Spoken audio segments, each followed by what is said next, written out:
합니다. 잘 오셨습니다. 오늘 시편 말씀을 통해서 구원의 노래라는 제목으로 함께 말씀의 은혜를 나누길 원합니다. 여러분, 우리 지난주 시편 제4권의 말씀을 통하여서 다윗의 왕국은 무너질 수 있고 심지어 하나님의 성전도 불타버릴 수 있지만 우리의 영원한 왕이신 하나님은 결코 무너지지 않으신다라는 것을 살펴보았습니다. 그래서 제4권의 말씀은 무너진 그 현실과 아픔 속에서 좌절하여 이 땅만 바라보는 우리에게 우리의 눈을 들어 영원하신 왕, 우리의 참된 하나님을 바라보라 라는 말씀으로 우리의 눈을 들어 주를 바라보게 하는 말씀이었습니다. 그래서 모세는 그런 하나님을 우리의 영원한 거처가 되신다라고 고백하였고요. 시편 96편의 시인은 여호와께서 다스리신다, 지금도 통치하신다라고 선포하고 있었던 것입니다. 하지만 여러분, 우리가 하나님의 왕 되심을 믿고 주께서 우리의 거처 되심을 우리가 인정한다고 할지라도 우리 삶에 있는 문제들이 당장에 해결되는 것은 아니라는 것입니다. 우리가 예배를 드리고 집으로 돌아가도 우리 집에 남아있는 문제는 그대로 우리를 기다리고 있습니다. 삶의 아픔과 경제적인 고통과 마음의 상처들, 자녀들의 문제들은 사실 우리가 예수님을 잘 믿었다라고 해서 오늘 예배를 잘 드렸다고 해서 갑자기 눈 녹듯이 다 사라지는 것은 아니라는 것이죠. 그렇다면 우리가 하나님을 왕으로 섬기고 정말 하나님의 그 통치하심을 인정하며 나아가는 때 우리의 삶엔 도대체 어떤 결론이 기다리고 있냐는 것이에요. 우리의 믿음이라는 것이 단지 실패한 자들의 정신승리가 아니라 그냥 믿고 보자가 아니라 정말로 이 땅에서 하나님의 역사가 어떻게 성취되고 또 우리는 어디를 향해 나아가는지 그 결론이 무엇이냐라는 질문을 우리는 해야 한다는 것이죠. 그리고 그 질문에 대한 답이 바로 시편 제5권 107편부터 150편까지의 그 시들을 통해 선언되고 있습니다. 여러분, 시편 제5권은요 이제 시편의 이제 마지막 말씀들이죠. 결론부에 해당합니다. 이 말씀들은 하나님의 구원이 어떻게 성취되는지, 진정한 완성이 무엇인지를 오늘 우리에게 선포하고 있습니다. 그래서 5권을 시작하는 107편은요 이렇게 시작하고 있는데요. 107편 1절 말씀을 다 같이 읽겠습니다. 여호와께 감사하라, 그는 선하시며 그 인자하심이 영원하미로다. 아멘. 그럼 이 107편의 배경이 되고 있는 상황은 바벨론의 포로로 끌려갔던 이스라엘 백성들이 다시 포로에서 귀환하여 예루살렘에 돌아온 후에 그 포로 귀환의 감사함을, 우리를 다시 회복시키신 하나님께 감사함을 고백하는 감사의 시입니다. 근데 그들은 이 말씀을 시작하면서 기뻐하고 감사한다라고 고백하고 있죠. 여러분, 인간은 누군가 선의를 행할 때 모두가 다 선의로 다시 되갚아줍니까? 그렇지 않죠. 우리 분명히 선을 행했지만 악을 갚는 자들이 있다라는 것이에요. 하나님이 구원을 행하셨지만 누군가는 하나님 왜 이제서야 우리를 도우십니까? 하나님 조금만 더 일찍 우리를 회복시키셨다면 우리 부모님이 그 땅에서 죽지는 않았을 텐데, 나의 이 문제가, 이 고통이 우리 가정을 이렇게 어렵게 하진 않았을 텐데 왜 이제서야, 왜 이제야 돌보십니까? 왜 내가 부르짖을 땐 응답하지 않으셨습니까? 라고 할 수 있다는 것이에요. 그리고 이게 인간이죠. 그런데 오늘 시인은요 뭐라고 했습니까? 여호와께 감사하라, 그는 선하시며 그의 인자하심이 영원하미도다 라고 고백하고 있어요. 왜냐하면 하나님의 구원을 경험한 자는요 가장 먼저 하는 행위가 감사입니다. 여러분, 우리가 예수님을 믿고 구원받았던 그 첫사랑의 순간을 기억해 보십시오. 그때 우리 입술에서 뭐가 고백됩니까? 왜 이제서야 저를 찾아오셨습니까? 고백됩니까? 아니죠. 이런 나를 하나님이 구원하십니까? 이런 죄인을 위해 예수님께서 십자가에 달려 죽으셨습니까? 라는 것을 깨달으면서 마음속에 알 수 없는 그 믿음의 역사가 일어나면서 우리 입술에선 감사가 고백됩니다. 주여 감사합니다. 다 알지 못하고 다 이해하지 못하지만 그럼에도 불구하고 그 구원의 은혜의 감격 속에 사로잡혀 우리는 감사의 고백을 높이며 하나님을 찬양하게 되어 있다는 것입니다. 그러나 우리가 또 살다 보면 우리의 입술이 어떻죠? 감사가 점점 줄어듭니다. 오히려 처음 예수님을 믿을 때는 감사가 넘쳤는데 조금 시간이 지나 보니 알 수 없는 문제들이 일어나고 또 하나님이 내 기도를 당장 들어주시는 건 아니더란 거예요. 그래서 내 입술에서 또 원망과 불평이 나오기도 하더란 거죠. 하지만 또 시간이 지나서 하나님의 은혜를 허락하시면 어떻습니까? 나의 인생을 다 되돌아보았더니 모든 순간 하나님이 나를 버리신 적이 없구나. 그 순간 신실하신 하나님이 나의 모든 아픔과 내 기도에 응답하지 않으시는 그 순간까지도 나를 붙드시고 오늘까지 인도하셨구나라는 것을 고백하게 되는 것이죠. 이 고백이 바로 시편 107편의 시인이 고백하고 있는 내용입니다. 그리고 더 나아가서 2절에서는 더 놀라운 고백을 하는데요. 우리 2절 말씀 함께 읽겠습니다. 여호와의 속량을 받은 자들은 이같이 말할지어다. 여호와께서 대적의 손에서 그들을 속량하사. 아멘.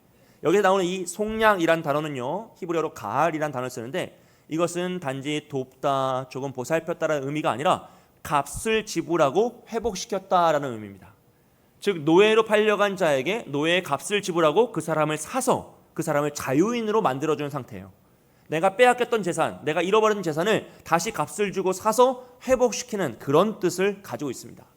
그러므로 하나님께서 우리를 속량하셨고 우리 원수들의 손에서 우리를 속량하셨다는 그 뜻은 단지 이스라엘 백성을 포로에서 귀환하셔서 예루살렘으로 돌아오게 하셨다, 그 뜻이 아니라 죄로 인해서 완전히 잃어버렸던 하나님의 백성들, 당신의 백성들을 다시 값을 주고 지불하고 다시 회복시켜 자신의 백성으로 삼으셨다라는 것을 의미합니다.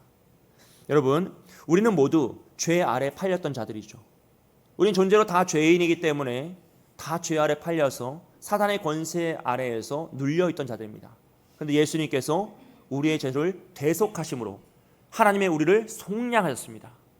그러므로 그 예수 그리스도의 십자가의 피가 우리의 모든 죄를 대신 다 값을 지불하셨기 때문에 우리는 이제 하나님의 자녀가 된 것이고 선택받은 백성이 된 것이고 구원에 받은 하나님의 성도가 된 것이죠. 이것이 바로 복음의 본질입니다. 그리고 3절 말씀은요, 이것을 더 감격적으로 표현하는데요. 3절 말씀 함께 보겠습니다. 동서남북 각 지방에서부터 모으셨도다. 아멘.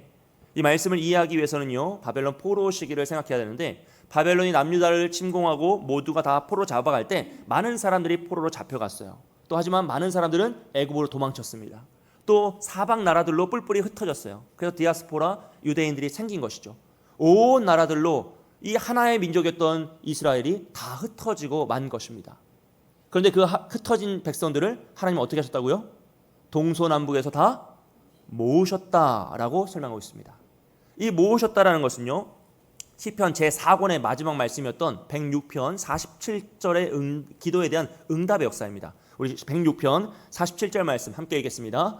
여호와 우리 하나님이여 우리를 구원하사 여러 나라로부터 모으시고 우리가 주의 거룩하신 이름을 감사하며 주의 영예를 찬양하게 하소서. 아멘. 지금 106편의 그 저자는 뭐라고 고백합니까? 하나님 여러 나라로 흩어진 우리를 다시 모아달라고 간청하였어요. 기도한 것이죠. 포로에 잡혀있는 상황이기 때문에 그렇습니다. 그랬더니 하나님께서 107편에서 그들을 동서남북 여러 나라에서 다시 모아주셨다라고 그 기도에 응답하셨다라고 선언한 것이죠. 그렇기 때문에 여러분, 이 말씀은 단순히 포로에서 그들이 돌아왔다라는 것을 노래하는 이야기가 아니라 그것을 넘어서 죄에 사로잡혀 있던 모든 하나님의 백성들을 하나님께서 그 죄의 사슬에서 속량하시고 다시 하나님의 나라로 모으셨다라는 것을 이야기합니다. 여러분, 성경을 보시면 죄는 항상 우리를 흩어지게 합니다. 그리고 하나님은 다시 우리를 모아주시죠. 아담과 하와가 범죄하였을 때 어떻게 되죠? 하나님으로부터 멀어집니다. 아담과 하와 사이도 멀어지죠. 바벨탑에서 온 백성들이 하나님 앞에 범죄하였을 때 그들은 온 세상으로 다 흩어지는 심판을 받게 됩니다. 가정이 무너질 때도 마찬가지입니다. 가족의 마음이 흩어집니다. 나누어지고 하나 될 수가 없어요. 교회가 병들 때도 마찬가지입니다. 모든 성도들의 마음이 다 나누어지고 모임이 흩어지는 것으로 현상들이 나타나더라고요. 하지만 성령님께서 그것을 다시 모으실 때는 어떻습니까? 포로된 자들이 동서남북에서 모여 다시 이스라엘 백성의 그 모습을 구성하고요. 깨어졌던 마음이 하나 되게 하십니다. 공동체가 하나 되게 하시고 교회가 하나 되게 하시고 가정이 하나 되게 하시며 우리의 무너졌던 그 마음들, 흩어진 마음을 다시 하나 되어서 온전한 회복으로 인도에 가시는 거죠. 그리고 하나님께서는 신약에 와서는 더 놀라운 방법으로 이 일을 이루시는데 이 땅에 당신의 아들 예수 그리스도를 보내셔서 유대인과 헬라인을 하나 되게 하시죠. 온 이스라엘에 흩어졌던, 온 땅에 흩어졌던 당신의 백성들을 다시 모으시고 그들을 교회 공동체로 세우십니다. 그렇기 때문에 여러분, 오늘 우리가 서로 다 다른 모양이잖아요. 다 다른 환경, 다른 생각과 다른 삶의 방식으로 살아왔습니다. 그러나 이 시간 함께 모여 하나님을 찬양할 수 있는 이유는 무엇입니까? 바로 하나님께서 우리를 모아주셨기 때문이에요. 다른 사람이 모은 게 아니에요. 하나님이 우리를 모아주셨기 때문에 우리가 이 자리에서 함께 하나님을 찬양하며 영광 돌릴 수 있다는 것입니다. 그렇기 때문에 이 107편의 시편은요, 단지 귀한 자들의 감사의 노래를 넘어서 죄의 사슬에 매여있던 우리를 자유케 하시고 속량하시고 다시 모아주신 모든 성도들이 부르는 구원의 노래가 된다라는 것입니다. 사랑하는 여러분, 혹여나 지금 여러분의 마음속에 흩어진 부분이 계십니까? 우리의 믿음이 어느 순간 흩어질 수 있습니다. 우리의 가정이 우리의 뜻대로 운영되지 않고 흩어질 수 있습니다. 우리의 상황과 우리의 환경이 흩어질 수 있다는 것입니다. 그때 우리가 깨닫고 붙잡아야 할 것은요, 나의 힘으로 나의 능력으로 그것을 어떻게 다시 한번 싸매보려고 애쓰고 발버둥치는 것이 아니라 다시 하나 되게 하시는 성령 하나님을 의지하여 그 하나님을 붙잡는 것입니다.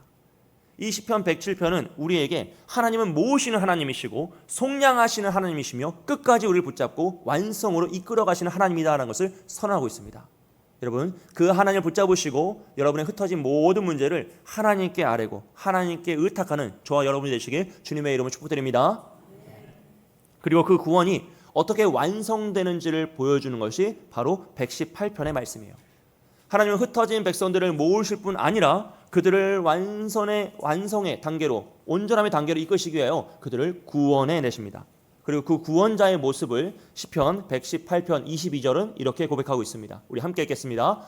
건축자가 버린 돌이 집 모퉁이의 머릿돌이 되었나니. 아멘. 여러분, 이 말씀은 건축의 이야기는 아니겠죠. 이것은 사람의 눈에는 가치가 없고 세상의 평가로는 쓸모가 없어서 버린 것을 하나님께서 가장 귀하게 사용하셨다라는 이야기입니다. 생각해 보시면 당시에 그 건축의 현장과 모습들은 지금처럼 규격화된 그런 돌이나 벽돌들이 없었죠. 그래서 건축자들이 그 돌들을 구별하여서 사용하였습니다. 그러다 보니 당연히 모양이 맞지 않고 크기가 맞지 않고 금이 가 있거나 쓸모없다 여겨지는 것은 다 버렸죠. 이건 어쩌면 당연한 논리일 수 있습니다.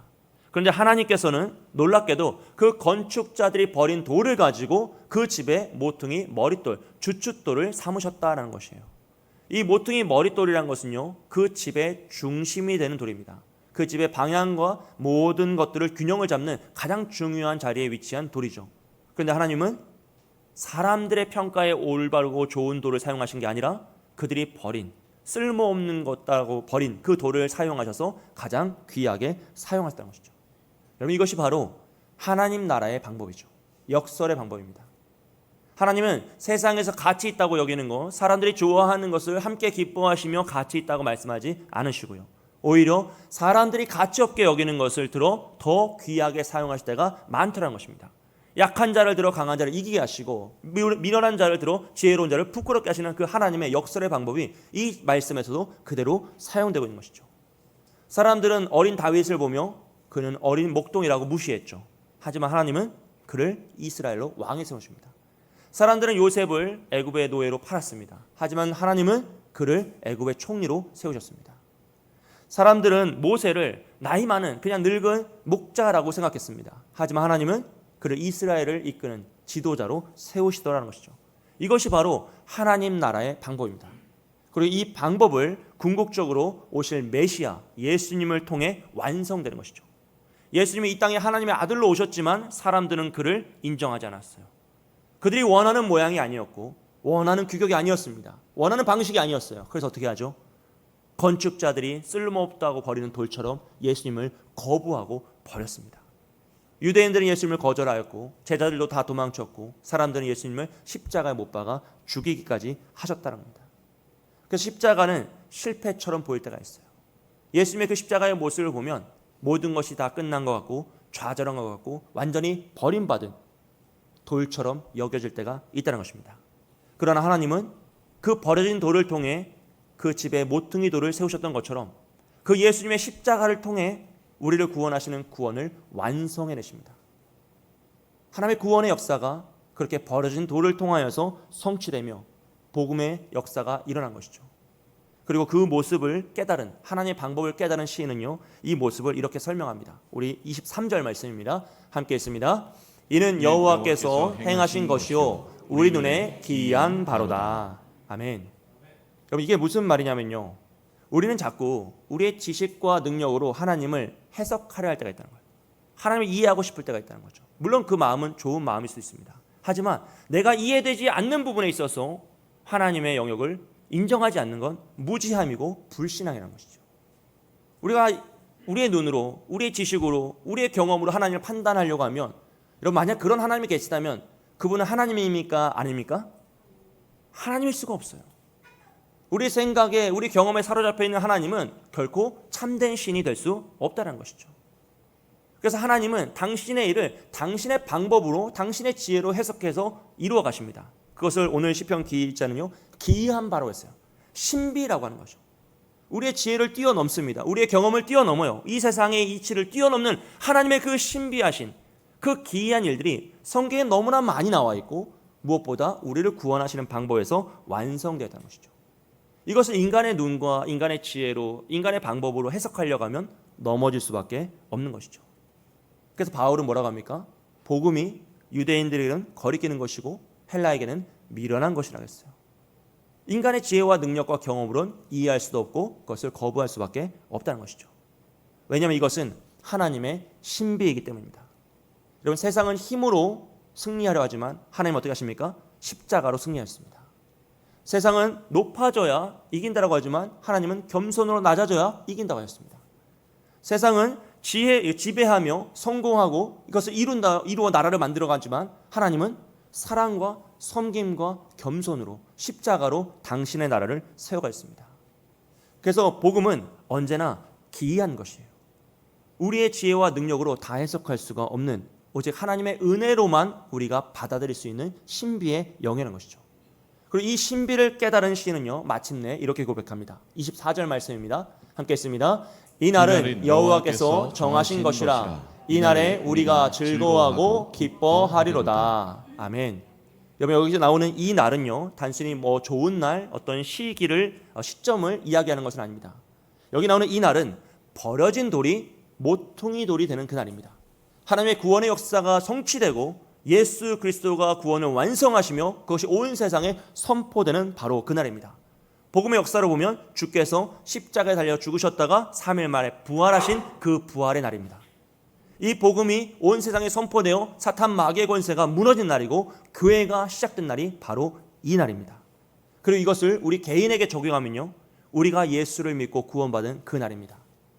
이것을 언제, 몇 날, 몇 시, 이것을 중시 여기는 이단들이 있어요. 근데 여러분 그건 중요한 게 하나도 아닙니다. 그건 중요한 게 아니고, 중요한 것은 하나님께서 우리의 지혜와 능력으로는 해석할 수도 없고 받아들일 수도 없었던 그 복음을 하나님의 은혜로 우리에게 깨닫게 하시고 우리의 마음에 허락하셨다는 거예요.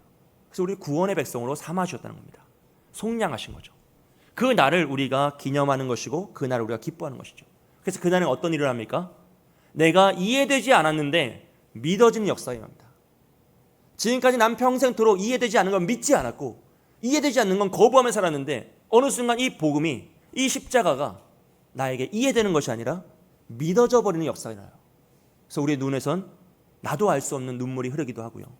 내가 도대체 왜 이런가 싶은 그런 믿음의 고백들이 내 마음속에서 일어날 때가 있다는 것이죠. 여러분 이것이 바로 이 날입니다. 사랑하는 여러분, 우리 모두에게 이 날이 임하길 소원합니다. 여러분 이 날에 받으셨던 그 사랑의 감격을, 은혜의 감격을 잊지 마시고 늘 샘솟듯이 누리시고, 또 이 날이 아직 허락되지 않으신 분들에게 있다면 하나님 나에게 은혜를 주셔서 나에게도 이 날을 허락하여 주옵소서. 우리 자녀들에게 이 날을 허락하여 주옵소서. 우리가 믿음으로 고백하는 우리 후손들에게, 다음 세대들에게 이 날을 허락하여 달라고 기도하시길 주님의 이름으로 축복드립니다. 그래서 우리는 이 날을 즐거워하고 기뻐해야 됩니다. 아직 문제가 여전히 남아있고 삶의 고난은 그대로 있고 우리 집으로 돌아가면 산적해 있는 문제가 쌓여있을지라도 영원한 왕이신 하나님이 살아계시고 나를 붙잡고 계시며 이 날로 나를 인도하시기 때문에 우리는 기뻐하고 감사해야 하는 것이죠. 그래서 이 구원의 승리와 기쁨이 결국 이 시편을요, 할렐루야로 이끌어갑니다. 여러분 시편은요, 단지 탄식으로 끝나지 않아요. 하소연으로 끝나지 않습니다. 좌절로 끝나지 않죠. 이 시편은 다 할렐루야로 끝나고 있습니다. 그래서 이 시편 마지막 5편의 시를 보시면 다 할렐루야 시라고 해서 할렐루야 시작해서 할렐루야 마치고 있어요. 결국 하나님이 궁극적으로 이 시편 1편부터 우리를 어디로 인도하시느냐, 이 대결의 구도와 황폐화와 슬픔과 어려움을 겪었지만 결국 우리는 완성의 단계인 그 할렐루야로 인도하신다는 그 하나님의 역사를 보여주는 것이죠. 여러분, 오늘 우리는 107편에서 하나님이 우리를 모으시는, 다시 회복시키는 구원의 하나님을 살펴보고요, 118편에서는 무너진, 버려진 그 돌이 주춧돌이 되는, 모퉁이 돌이 되는 그 기적의 하나님, 역전의 하나님의 모습을 살펴봅니다. 그리고 이 두 말씀은 결국 예수님 안에서 하나가 되죠. 하나님은 흩어진 우리를 다시 모으시기 위해 예수님을 이 땅에 보내셨어요. 버려진 돌처럼 보내셨지만 그 예수 그리스도의 십자가를 통해 온전한 주춧돌, 그 모퉁이 돌이 회복되면서 우리의 구원을 완성해 내십니다. 포로된 자들을 자유케 하시고 죄에 매여 있던 우리를 하나님의 사랑으로 그 십자가로 구원해 내신 거죠.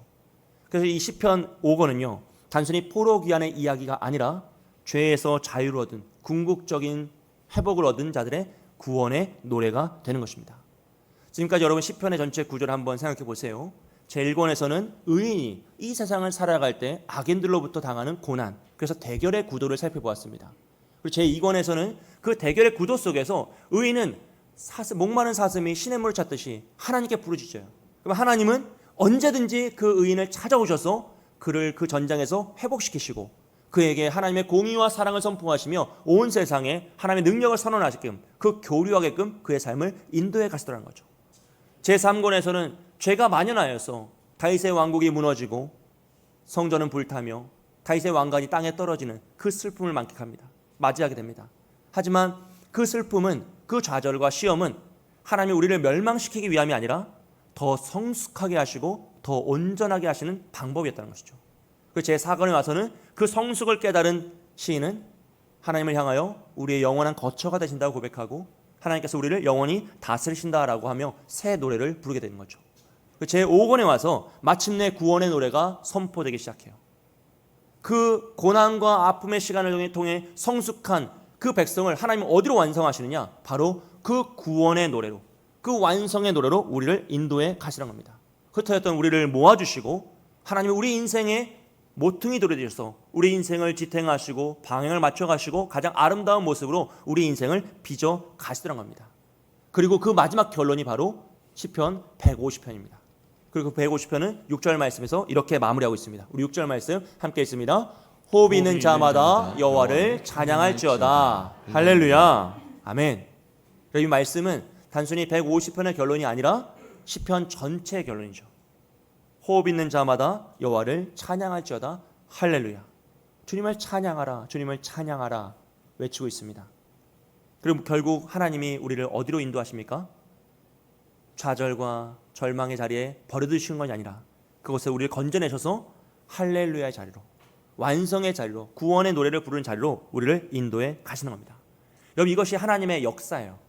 하나님은 태어났더니 바로 완성으로 성취하시는 것이 아니라 고난 가운데 우리를 잠시 버려주실 때가 있고 그 절망 가운데 우리를 건져주실 때가 있고 희노애락의 그 모든 삶의 과정들을 통해서 결국 우리를 이 완성으로 이끌어 가시더란 겁니다. 그런데 문제는 우리 인간은 삶의 한 장면을 보고 하나님의 계획을 다 결론 내버릴 때가 너무나 많다는 것이에요. 그러니까 잠시 내 삶에 고난이 찾아오면 하나님의 계획이 실패한 것 같고 나의 기도에 응답하지 않으시면 하나님 나를 버리신 것 같으며 잠시 환난 가운데 좌절하여서 모든 것이 끝났다라고 포기하는 것이 우리의 인생이라는 것이죠. 여러분, 예수님의 십자가도 금요일 죽음만 보면 어떤 사건입니까? 실패의 사건입니다. 요셉이 바벨론 그 애굽의 노예로 팔려가는 장면만 보면 그 사건은 비극이에요. 이스라엘이 바벨론의 포로로 끌려가는 장면만 보면 하나님은 그들을 버리신 사건입니다. 하지만 예수님이 십자가에 죽으시고 부활하신 장면까지 보게 되면 구원이 완성되는 사건이죠. 요셉이 총리가 되는 모습까지 살펴보면 하나님의 섭리가 그를 통해 성취되는 사건입니다. 바벨론 포로에서 귀환하는 장면까지만 살펴보면, 모두를 살펴보면 바벨론 포로 생활 가운데 있었던 그 눈물과 애통까지도 하나님이 그들을 성숙시키시고 돌보시는 역사가 되는 것입니다. 그리고 이 원리는요, 우리 삶에도 동일하게 적용됩니다. 여러분, 우리는 인생이라는 거대한 이야기에서 지금 한 페이지만을 보고 있어요. 잠시 나이가 흘렀던 이 한쪽만을 보면서 인생을 살아가고 있습니다. 하지만 하나님은 전체를 보시죠. 이것은 마치 아이들이 장난칠 때 노는 그 수천 개의 그 조각 퍼즐이 있잖아요. 근데 그 가운데 우리는 그 조각 한 조각을 놓고 이 조각이 뭘까? 그걸 고민하고 있는 거예요. 근데 하나님은 전체 그림을 보시며 그 모든 조각이 필요하다라는 것을 아시는 거죠. 마찬가지입니다, 여러분. 오늘 잠시 우리에게 고난이 허락될지라도 그 고난은 우리를 절망시키고 무너뜨리기 위한 고난이 아니란 것이에요.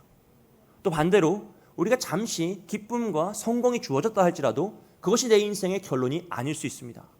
그럼 우리는 낙심하지도 말아야 되고 교만하지도 않아야 한다는 것을 깨닫는 거죠.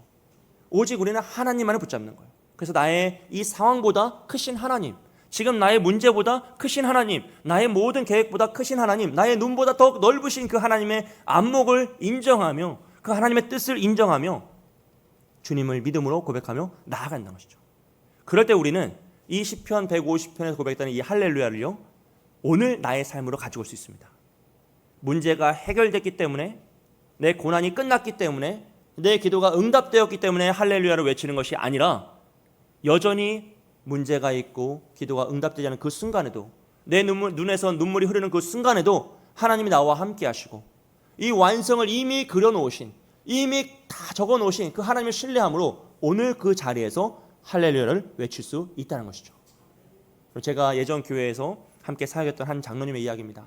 그 젊은 시절에 아주 유명한 건설회사에서 열심히 일하셔서 아주 높은 위치까지 올라가시고요, 그 회사를 나오셔서 개인 건설회사를 차리셨어요. 열심히 일해서 나중에는 우리나라 이제 그 발전소, 원자력 발전소를 건설할 때 함께 참여할 만큼 규모가 큰 회사가 되었어요. 승승장구하면서 돈도 많이 벌고 모든 게 다 잘 됐대요. 너무너무 좋은 시절. 그래서 하나님께서 그 건설회사가 이제 좀 너무 확장을 많이 하고 또 현장에서 문제가 있다 보니까 문제가 몇 번 발생하면서 결국 그 사업이 무너지게 됩니다. 다 실패하고 전 재산을 다 잃어버리고 건강도 상하고, 그때 이 장로님 말씀하시는 게 너무 속상했다고, 너무 속상했다고. 마지막 자녀들을 위해서 재산을 남겨둘 건가를 다 팔아야 되는 그 순간이 올 때 정말 너무 속상하고 비참하고 하나님 나를 버리셨다라는 생각이 들었다는 거예요.